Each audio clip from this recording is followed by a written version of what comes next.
Jose Silva Metodu 6. bölüme hoş geldiniz. Kitapta 7. bölüm. Yeniden belirtmek istiyorum.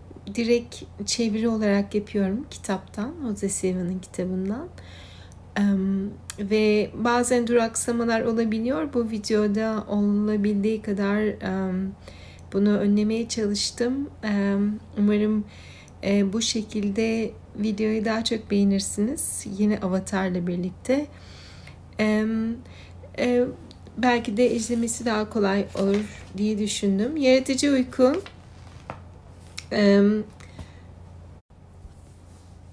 Rüya gördüğümüzde ne kadar özgürüz. Zamanın bariyerleri, uzayın limitleri, kısıtlamaları, aklın, mantığın kanunları ve bilincin sınırlandırmaları yok olup gider. Ve biz kendi kısa sürelerle olan yaratıcılığımızın tanrısı oluruz. Çünkü bu yarattığımız rüyalar tamamıyla kendimize özgüdür. Freud önemli bir merkez kurdu rüyalar üzerine. Bir insanın rüyalarını anlamanın o insanı anlamak demek olduğunu söyledi. Biz de rüyaları zihin kontrolünde çok ciddiye alıyoruz. Fakat ondan daha farklı bir şekilde, çünkü farklı yollarla biz zihnimizi kullanmayı öğreniyoruz. Freud ise ani yaratılan rüyalarla ilgilendi. Zihin kontrolüyle değil. Biz ise problemlerimizi çözmek için kasıtlı olarak rüyalarımızı yaratmakla ilgileniyoruz. Biz daha önceden rüyalarımızın konusunu programladığımız için onları daha farklı yorumluyoruz ve olağanüstü sonuçlar alıyoruz. Bu kendiliğinden oluşan rüya deneyimlerimizi engellemesine rağmen çok önemli bir özgürlük kazanıyoruz. Yani hayatlarımız üzerinde kontrol sahibi oluyoruz. Daha önceden programladığımız bu rüyayı yorumladığımız zaman kendi psikolojik bozukluklarımızın, yani patolojilerin üzerinde öngörü kazanmakla birlikte yaşadığımız her probleme çözümde bulmuş oluyoruz. Öğrettiğimiz rüya kontrolünün 3 basamağı var ve hepsi zihin meditasyon seviyelerini içeriyor. Birinci basamak rüyalarımızı geri çağırmayı öğrenmek. Birçok insan rüyalarını hatırlamadığını söyler. Fakat bu doğru değildir. Rüyalarımızı geri çağıramıyor olabiliriz, fakat hepimiz rüya görüyoruz.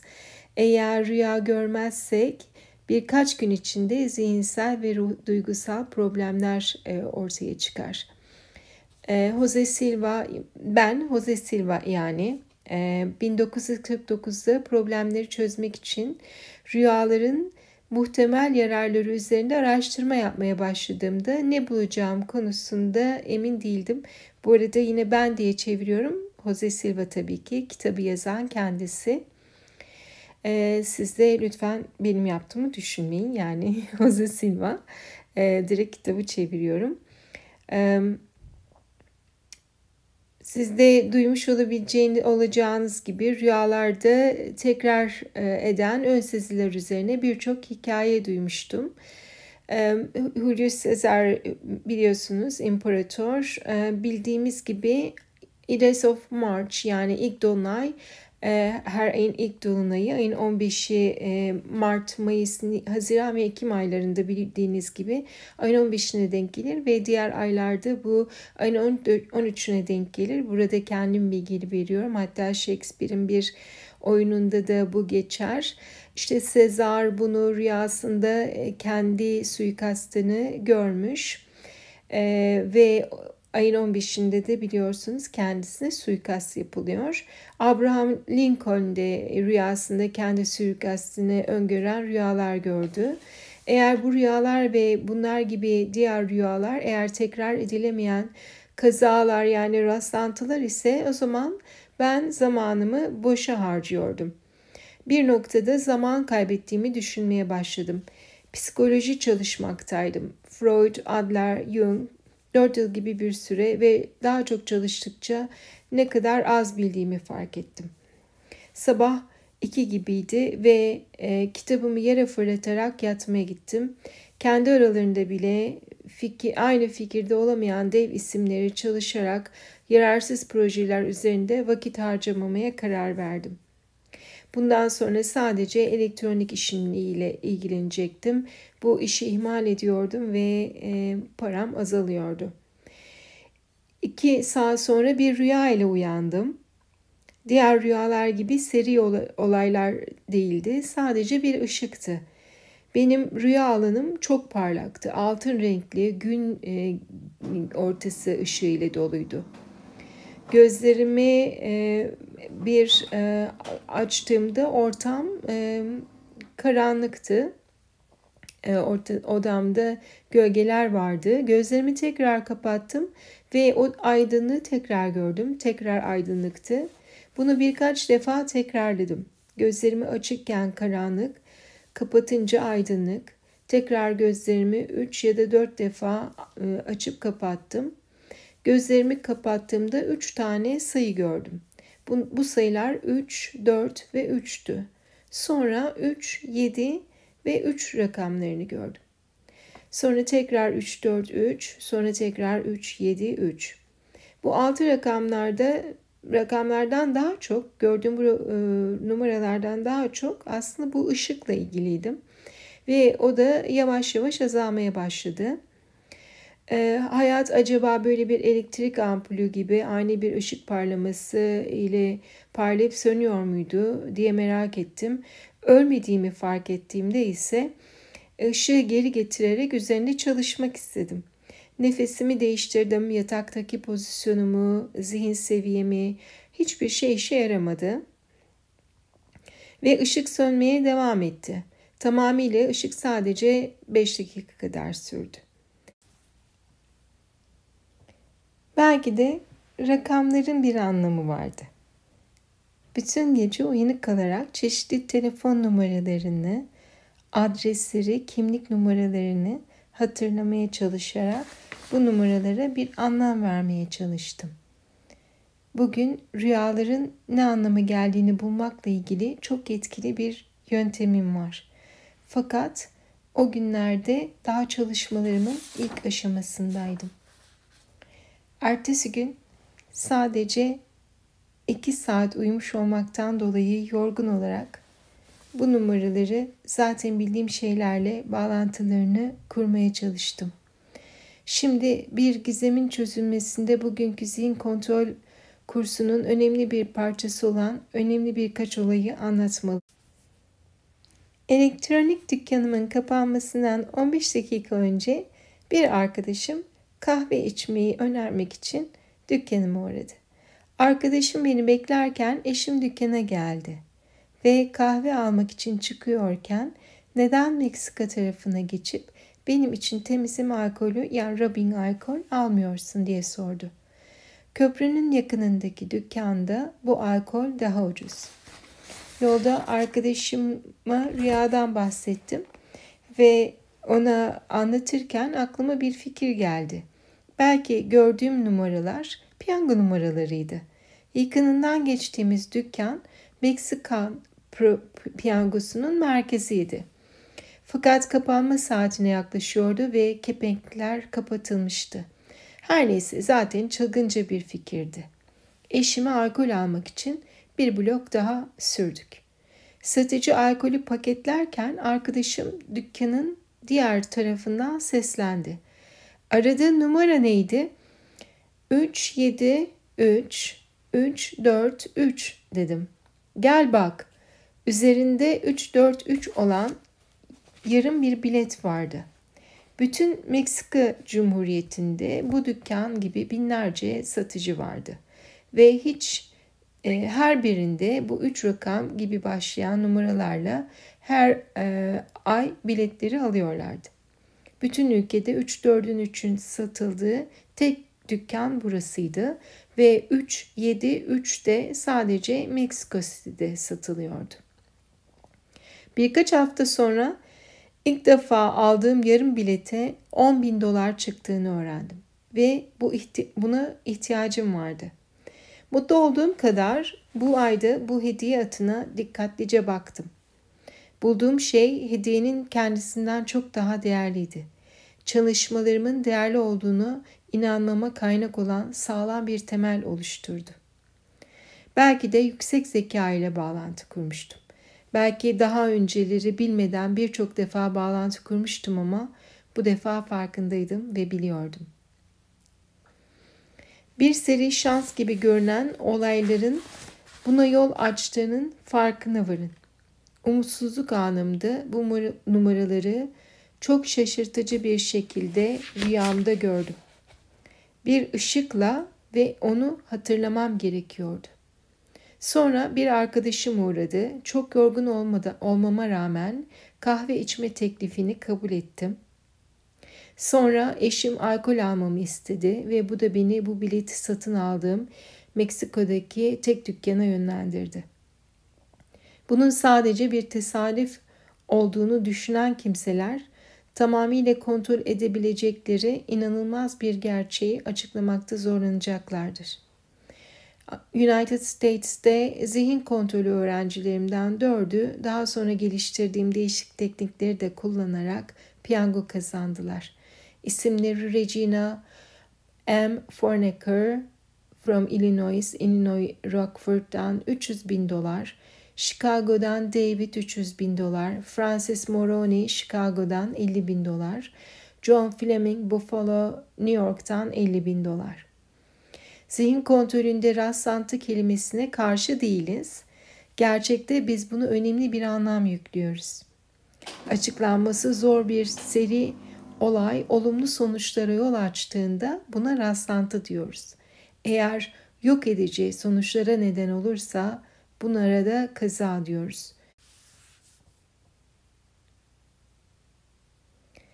Zihin kontrolünde rastlantıları nasıl tetikleyebileceğimizi öğreniyoruz. Sadece bir rastlantı ifadesini kullanmıyoruz. Piyango kazanan rüyam beni yüksek bir zekanın varlığına ve benimle iletişim kurabildiğine beni inandırdı. İşim hakkında kötü bir şekilde rahatsızken ve uyuyorken öyle bir şekilde iletişim kurdu ki şimdi anladığım gibi çok olağanüstü değildi. Binlerce insan bazı paranormal yollarla umutsuzluk, tehlike ya da hayatlarında bir dönüm noktasındayken rüyalarında birçok bilgiler alırlar. Böyle rüyaları ile İncil'de de kaydedilmiştir. Bununla birlikte bu bana olduğu zaman bir mucizeden daha az bir şey değildi. Freud ile ilgili okuduklarımdan hatırladığım kadarıyla uyku telepati için elverişli koşullar yaratır. Benim rüyamı hesaba kattığınızda ben daha ileri giderek rüyaların yüksek zekadan bilgiler almak için elverişli koşullar yarattığını söylüyorum.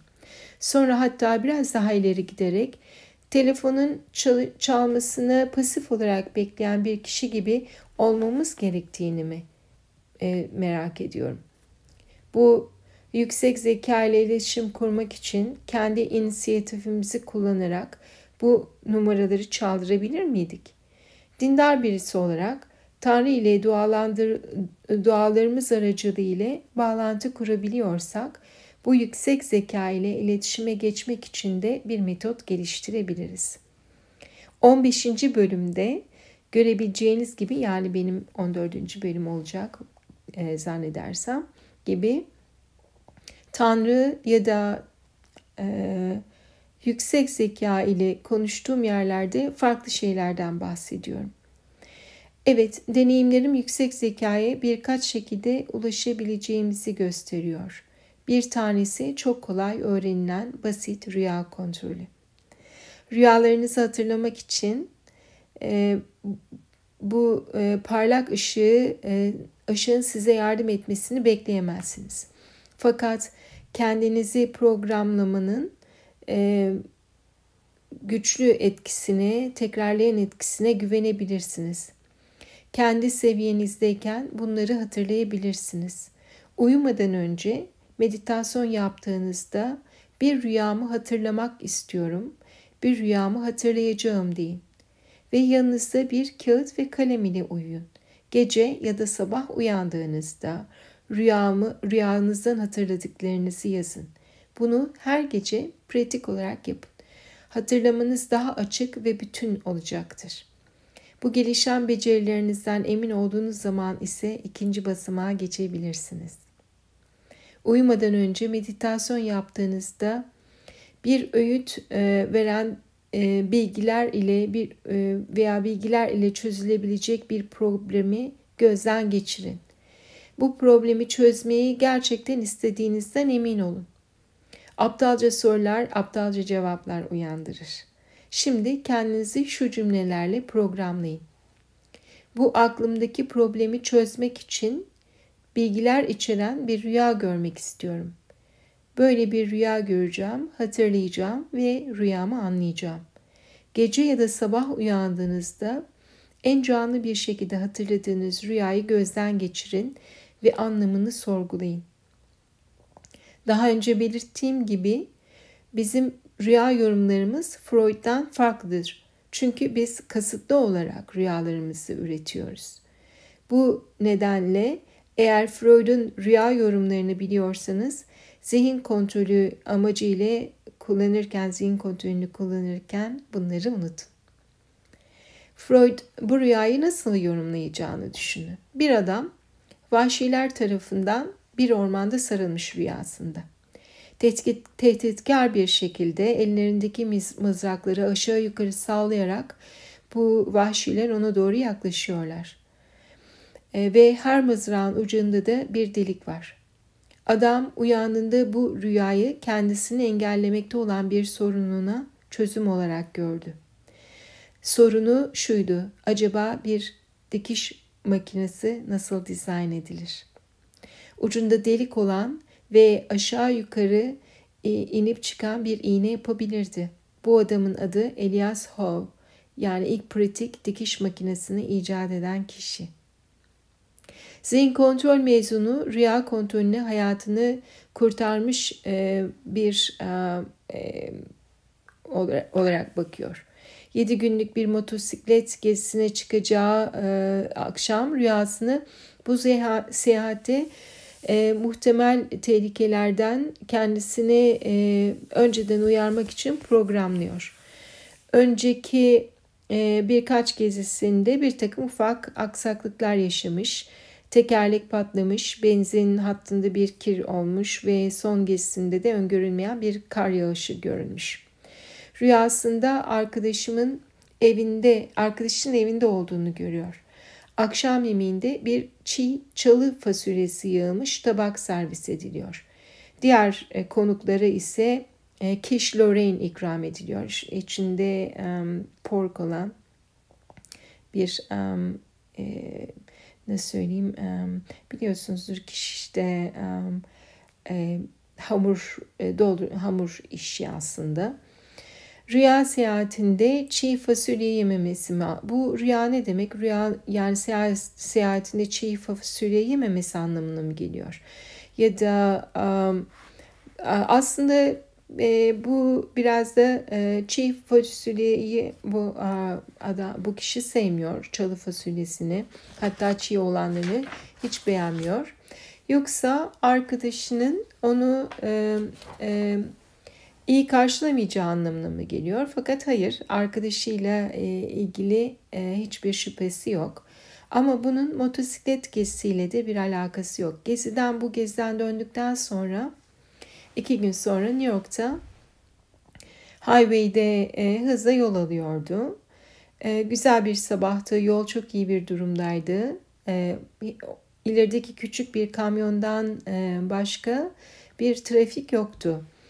Kamyona yaklaştığında kamyonun çalı fasulyesi balyaları ile yüklü olduğunu gördü. Rüyasını hatırladı ve hızı 65 milken 25'e düşürdü. Sonra köşeyi dönerken 15 mile yavaşladı. Bu arada arka tekerleği kaydı ve bazı fasulye balyaları üzerine düştü. Eğer hızlı olsaydı bu köşeyi dönerken tekerleğin kayması çok daha ciddi olabilirdi ve hayatına mal olabilirdi. Karar verdiğiniz rüyaları sadece siz yorumlayabilirsiniz. Rüyalarınızı anlamak için önceden uygun bir şekilde kendinizi programladığınızda onların anlamı hakkında bir sezginiz olacak. Bu ön sezi sıklıkla sizin bilinçaltınızın sizinle iletişim kurmasıdır. Pratikle programlanmış bu ön seziler hakkında çok daha fazla kendinize güveniniz gelişecektir.